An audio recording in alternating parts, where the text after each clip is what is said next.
Hello to all friends, कसे आहात सगळे? रेडिओ MPSC गुरु ऐकताय ना? Radio MPSC Guru spreading the knowledge powered by spectrum अकॅडमीमध्ये मी प्रिया तुम्हा सगळ्यांचं स्वागत करते. चला तर मग मित्रांनो, आजच्या दिवसाची सुरुवात एक सुंदर आणि प्रेरणादायी विचार ऐकून करूया. ऐकूया आजचं विचारधन. प्रतिकूलतेतही अनुकूलता निर्माण करतो तोच खरा माणूस.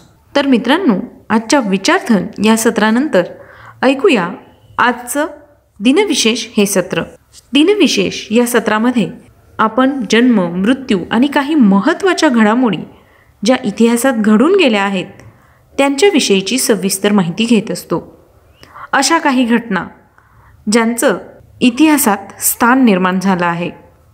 एकूणच काय तर आत्ताचा क्षण हा पुढच्या सेकंदाला इतिहास होत असतो, पण त्यातले काहीच क्षण जगाला विशेष म्हणून अजरामर होतात. जाणून घेऊया आजच्या दिवसाची विशेष गोष्ट. आजच्याच दिवशी 1970 साली ऑस्ट्रेलियन क्रिकेटपटू डॅमियन फ्लेमिंग यांचा जन्म झाला. आजच्याच दिवशी 1960 साली नामवंत वकील लक्ष्मण बळवंत तथा अण्णासाहेब भोपटकर यांचं निधन झालं. आजच्याच दिवशी 1973 भारतीय क्रिकेटपटू सचिन तेंडुलकर यांचा जन्म झाला.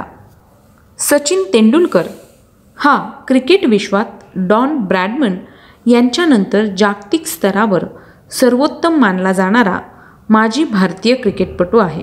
20 नोव्हेंबर 2009 साली त्याने कारकिर्दीतील 30,000 आंतरराष्ट्रीय धावांचा टप्पा पार केला. सचिन तेंडुलकर यांना क्रिकेटचा देव मानले जाते. आंतरराष्ट्रीय सामन्यांमध्ये शतकांचे शतक करणारा तो एकमेव क्रिकेटपटू आहे. यानंतर वळूया पुढच्या घटनेकडे. आजच्याच दिवशी 1942 साली नाट्यसंगीत गायक आणि अभिनेते मास्टर दीनानाथ मंगेशकर यांचं निधन झालं.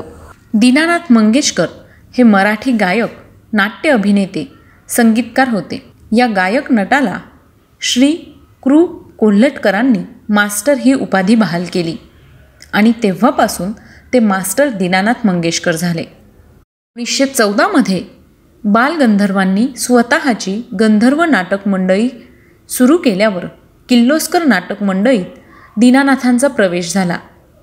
1915 ताजे वफा या हिंदी नाटकात कमलेची पहिली स्वतंत्र भूमिका त्यांनी केली. तेथे दीनानाथ 4 वर्ष होते. 1918 त्यांनी एका ध्येयवादी, नाविन्याची आवड असलेली, साहित्यप्रेमी अशा बलवंत संगीत मंडळी नावाच्या नाटक कंपनीची स्थापना केली.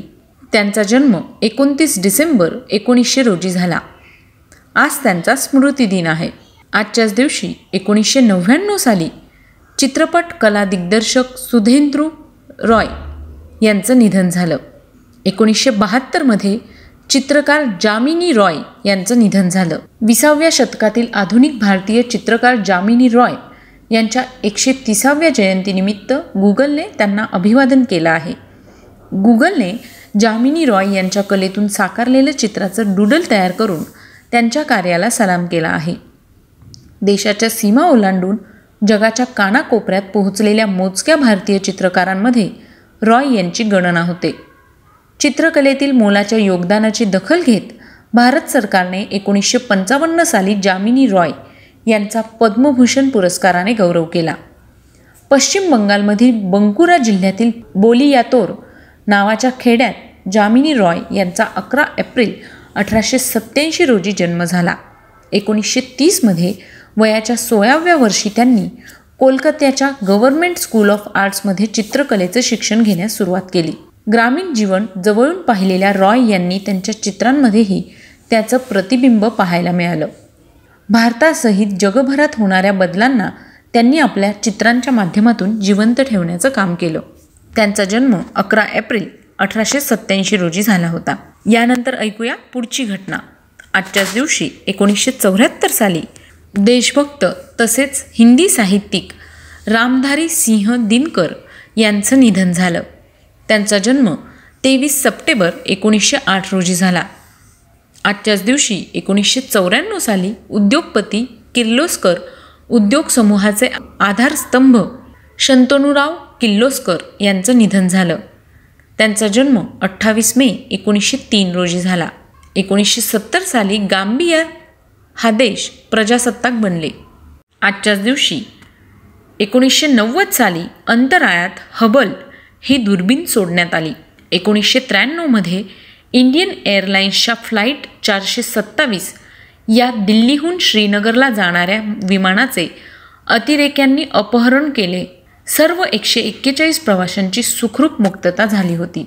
24 एप्रिल ते 25 एप्रिल 1999 दरम्यान भारतात झालेल्या विमान अपहरणात इंडियन एअरलाइन्सचे फ्लाईट IC-427 सामील झाले होते. राष्ट्रीय सुरक्षा रक्षकाच्या कमांडोने अमृतसर विमानतळावरील मैदानावर भारतीय एअरलाइन्स बोईंग 737 मधील सर्व 141 अपहरणकर्त्यांना वाचवले.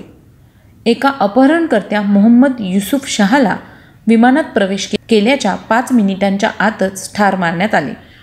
त्यापूर्वी त्याने काही प्रतिक्रिया व्यक्त केली आणि एखाद्याला ओलीस ठेवले. या ऑपरेशनचे नाव ऑपरेशन अश्वमेध असे ठेवून ऑपरेशन अश्वमेध हा त्याचा कोड होता.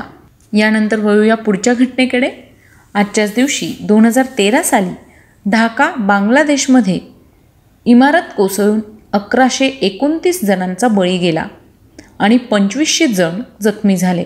आजच्याच दिवशी 1968 साली मॉरिशस या देशाचा संयुक्त राष्ट्रांमध्ये प्रवेश झाला.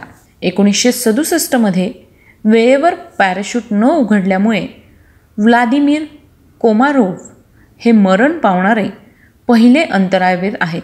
1674 मध्ये भोर वाई प्रांतातील केंजळगड शिवाजी महाराजांनी स्वारी करून जिंकला होता. आजच्याच दिवशी 1800 साली जगातील सर्वोत्तम ग्रंथालय लायब्ररी ऑफ काँग्रेसची अमेरिकेत सुरुवात झाली. लायब्ररी ऑफ काँग्रेस ही अमेरिकेतील सर्वात जुनी फेडरल सांस्कृतिक संस्था आहे. वाचनालय DC-मधील कॅपिटल हिलवरील 3 इमारतींमध्ये हे वाचनालय ठेवले आहे. हे व्हर्जिनियामधील कल्पपेर येथे एक संवर्धन केंद्र देखील सांभाळते. लायब्ररी ऑफ काँग्रेस ही जगातील सर्वात मोठी लायब्ररी आहे. या लायब्ररीमध्ये 38 दशलक्ष पुस्तकांपेक्षा अधिक पुस्तकं आहेत, तर 3.6 दशलक्ष छापील साहित्य आहे आणि 14 दशलक्ष छायाचित्र असून 5.5 दशलक्ष नकाशे आहेत. कार्ला डायने हेडन या लायब्ररी ऑफ काँग्रेसच्या 14व्या ग्रंथपाल आहेत. हेडन हे पद धारण करणाऱ्या पहिल्या महिला आणि आफ्रिकन अमेरिकन महिला आहेत. 60 वर्षात या पदावर नियुक्त झालेल्या त्या पहिल्या व्यावसायिक ग्रंथपाल आहेत. यानंतर वळूया पुढच्या घटनेकडे. आजच्याच दिवशी 1717 साली खंडेराव दाभाडे यांनी अहमदनगर येथे मोगलांचा पराभव केला. 1889 मध्ये इंग्लिश राजकारणी सर स्टॅफोर्ड क्रिप्स यांचा जन्म झाला. त्यांचा मृत्यू 21 एप्रिल 1952 रोजी झाला. 1929 मध्ये कन्नड चित्रपट अभिनेता व गायक राजकुमार यांचा जन्म झाला. त्यांचा मृत्यू 12 एप्रिल 2006 रोजी झाला. 1896 मध्ये रसाळ लेखन करणारे कादंबरीकार रघुनाथ वामन दिघे यांचा जन्म झाला. त्यांचा मृत्यू 4 जुलै 1980 रोजी झाला. 1942 साली अमेरिकन अभिनेत्री, गायिका, चित्रपट निर्माती व दिग्दर्शिका बार्बारा स्ट्रायसँड यांचा जन्म झाला. 1910 साली चित्रपट दिग्दर्शक, निर्माते आणि अभिनेता राजा परांजपे यांचा जन्म झाला. त्यांचा मृत्यू 9 फेब्रुवारी 1979 रोजी झाला. आजच्याच दिवशी 2011 साली आध्यात्मिक गुरु सत्य साईबाबा यांचं निधन झालं. त्यांचा जन्म 23 नोव्हेंबर 1926 साली झाला. 2014 साली भारतीय राजकारणी शोभा नेगी रेड्डी यांचं निधन झालं. त्यांचा जन्म 16 नोव्हेंबर 1968 रोजी झाला. तर मित्रांनो, ही होती आजच्या दिवसाची विशेष गोष्ट, म्हणजेच आजचं दिनविशेष हे सत्र. तुम्हाला आमचं दिनविशेष हे सत्र कसं वाटलं ते आम्हाला नक्की कळवा. त्यासाठीचा आमचा व्हॉट्सअप क्रमांक आहे 8698 8698 80, म्हणजेच 8698 869880. सोबतच तुम्ही आमचं दिनविशेष हे सत्र आमच्या स्पेक्ट्रम अकॅडमी या यूट्यूब चॅनलवर पाहू शकता. त्याकरता तुम्हाला फक्त स्पेक्ट्रम अकॅडमी हे यूट्यूब चॅनल सबस्क्राईब करावं लागणार आहे. चला तर मग मित्रांनो, मी प्रिया तुम्हा सगळ्यांची रजा घेते. पुन्हा भेटूया उद्याच्या दिनविशेष या सत्रात. तोपर्यंत ऐकत रहा radio MPSC Guru, spreading the knowledge, powered by spectrum academy.